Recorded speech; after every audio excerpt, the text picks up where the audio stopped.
Hey everyone, thanks for tuning in to Los Angeles. Today we're going to take a look at the LA Metro Purple Line extension to Westwood, which will eventually take riders from near UCLA to Union Station, and even the Arts District, once funds for a new station near the existing yard can be appropriated. A high-speed subway from downtown LA to the west side has existed in the minds of Los Angeles area politicians since at least the 1970s, a time when traffic was first becoming a noticeable crisis. In the years before Tom Bradley became the first black mayor of Los Angeles in 1973, there had been an interurban rail transportation system called the Pacific Electric to ease the burden on area freeways. But with the abandonment of the last red car line in 1961 and the last streetcar line in 1963, it seemed as though traffic was getting worse with each passing day.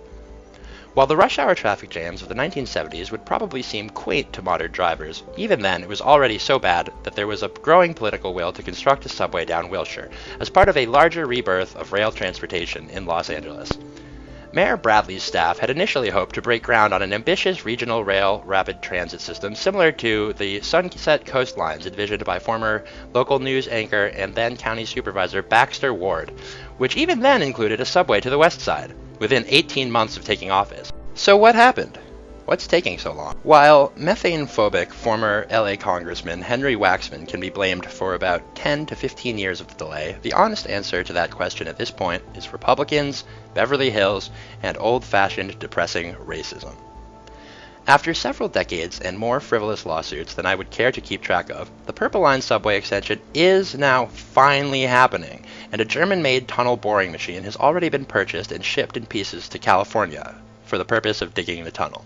Today, while the mayor of Beverly Hills publicly expresses support for the Purple Line subway extension to the west side of Los Angeles, even appearing in the occasional photo op related to the project, Beverly Hills still conspires against the subway to the west side through its surprisingly powerful and unaccountable school board. See, back in the day, when school segregation in the United States was the rule and not the exception in many places, the wealthy and at that time nearly 100% white city of Beverly Hills carved its own school district out of the poorer and more diverse Los Angeles Regional Schooling District. Depressingly enough, de facto racial segregation of Los Angeles area schools continues to this day, at least in part a result of wealthy enclaves such as Beverly Hills separating their students and their vast property tax wealth from majority-minority LA schools which have been starved of adequate resources for generations. In the words of Richard Rothstein over at the recently unionized Los Angeles Times, "We tolerate residential segregation because we are convinced that it happened informally, because of personal choices and private discrimination. But what cemented our separate neighborhoods is something most of us have forgotten.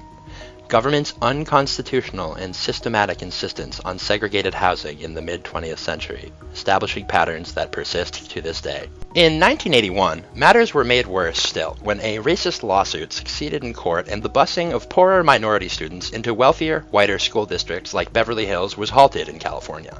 In 2010, the Beverly Hills Unified School District kicked most of the remaining students lacking families wealthy enough to live in Beverly Hills out of the district, and things have not improved meaningfully since. So not only is the very existence of Beverly Hills Enclave School District as separate from the Los Angeles School District one of the primary reasons LA's district has always seemed so racially segregated and starved for resources, the way in which the Beverly Hills School Board has chosen to actually use those resources is almost as repulsive. To date, the Republican-controlled Beverly Hills School Board has spent over $10 million in school funds on lawyers. Funds that, in a perfect or even slightly less unfair world, would instead be shared with the Los Angeles Unified Schooling District, instead of being frittered away on a quixotic political charade against an important infrastructure project. Not pencils, not paper, not computers, not textbooks, lawyers. Lawyers to sue a subway that everyone seems to want, even the mayor of Beverly Hills herself. The Beverly Hills School Board has spent $10 million on a legal case that will never tangibly benefit a single student in Beverly Hills schools, and will most likely only serve to delay a sorely needed infrastructure project almost half a century in the making before it can be dismissed by the court. I can't honestly speak to whether or not the Beverly Hills School Board can be reasoned with, since these are indeed the same people with an oil well on a high school campus, but I encourage all to try. If you have a hard time getting through to somebody on the school board, ultimately, at least in theory, the Beverly Hills School Board should be subservient to the mayor and city council of Beverly Hills. So in my opinion, those officials need to hear from supporters of the subway extension to the 405 as well. And if you live in Beverly Hills, school board elections are in March, when voter turnout tends to be low. Pay attention next time, for Pete's sake. And thanks again to my patrons on Patreon, whose monthly support makes Los Angeles possible. And I will be back soon with a less depressing episode than this one. Please like, subscribe, and consider supporting Los Angeles on Patreon if you want to see more videos like this one on the politics of transportation in Southern California, and even help us get an entirely rebuilt Pacific Electric Railway on the ballot in 2020. Please also consider checking out my friends over at the Rail Passengers Association of California and Nevada at railpac.org.